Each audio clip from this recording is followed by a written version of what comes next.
पहले जरा इस तस्वीर को इत्मीनान से देख लीजिए। ये तस्वीर मानव इतिहास का वो दस्तावेज है जिस पर सभ्य समाज को नाज होना चाहिए। दोनों हाथ छाती पर बांधे ये आदमी ऑगस्ट लैंड्समेसर है। जब उसके चारों तरफ लोग नाजी सैल्यूट कर रहे थे, तब वो अपने आसपास के शोर से बेपरवाह धूप में आंख मिचाए खड़ा है।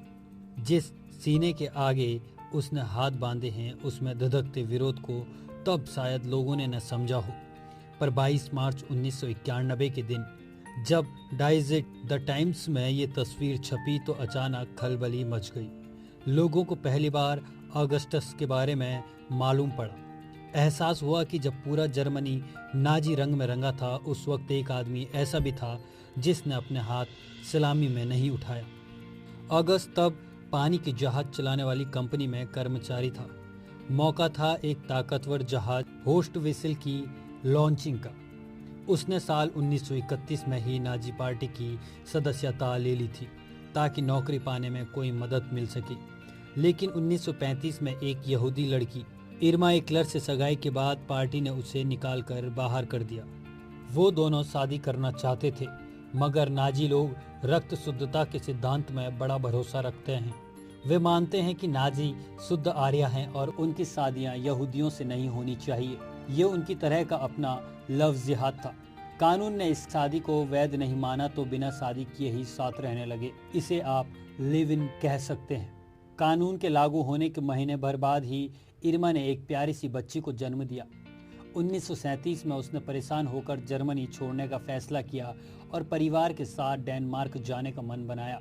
बदकिस्मती से वो सरहद पर पकड़ा गया और आर्य नस्ल को बेइज्जत कराने के जुर्म में गिरफ्तार कर लिया गया।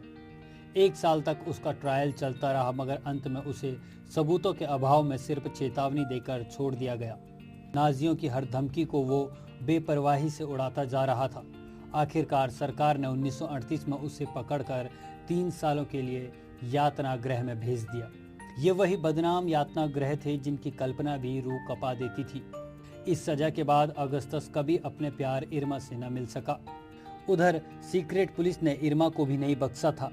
7 महीने की गर्भवती इरमा को गिरफ्तार करके जेल में डाल दिया गया, जहां उसने आयरिन को जन्म दिया। जल्द ही इरमा को एक यातना गृह में ट्रांसफर कर दिया गया, जिसके बाद वो 14,000 दूसरी महिलाओं के साथ कहाँ खप गई, आप समझ सकते हैं। साल 1941 में अगस्त जेल से बाहर आया। उसने फॉरमैन के तौर पर नौकरी शुरू की। 2 ही साल बीते थे कि उसे पिनल इन्फेंट्री में नौकरी करने के लिए मजबूर किया गया। ये सेना का वो हिस्सा था जहां उन लोगों को काम करने के लिए मजबूर किया जाता था जिन्हें किसी मामले में सजा दी गई। क्रोएशिया में ही वो गुम हो गया, जिसके बाद मान लिया गया कि वो मर गया। लाश मिलने का तो सवाल ही नहीं था। साल 1949 में दोनों पति पत्नी को औपचारिक तौर पर मृत घोषित कर दिया गया और इस तरह नाजी जर्मनी में घटी आर्य और यहूदी जोड़े की प्रेम कहानी का अंत हो गया। अगस्तस और इरमा की बेटियों ने अपने माता पिता की कहानी को दिल में बसाए रखा। साल 1996 में इरिन ने एक किताब छपवाई जिसमें इस कहानी से जुड़े तमाम सबूत थे। जिसने भी बहादुर और जिद्दी अगस्तस के बारे में पढ़ा वही अभिभूत था। अगस्त अपने दौर में सरकारी प्रतिरोध की मिसाल बन गया था और उसे ये हिम्मत मोहब्बत से मिली थी। दुनिया भर में प्रसिद्ध तस्वीर जिसमें सैकड़ों लोगों के बीच वो अकेला सीने के सामने हाथ बांधे खड़ा है, उसी ने लोगों को एहसास दिलाया कि चाहे जैसा भी वक्त हो, अकेला आदमी भी विरोध कर सकता है। अगस्तस एक नायक है, चाहे उसके विरोध की वजह नितांत राजनीति ना होकर यही क्यों ना हो कि उसकी मोहब्बत को व्यवस्था ने स्वीकार न किया हो। जब वो विरोध कर रहा था तब दुनिया उसके खिलाफ थी, और आज वो नहीं है तो उसकी तस्वीर हर इंसान के लिए मिसाल है जो किसी न किसी मजबूत व्यवस्था के खिलाफ कोई न कोई वजह लेकर संघर्षरत है। अगर आपको हमारी यह वीडियो पसंद आई तो इस वीडियो को लाइक कीजिए, कमेंट कीजिए, शेयर कीजिए और हमारे चैनल को सब्सक्राइब ज़रूर कीजिए। साथ ही बेल आइकन दबाना ना भूलें।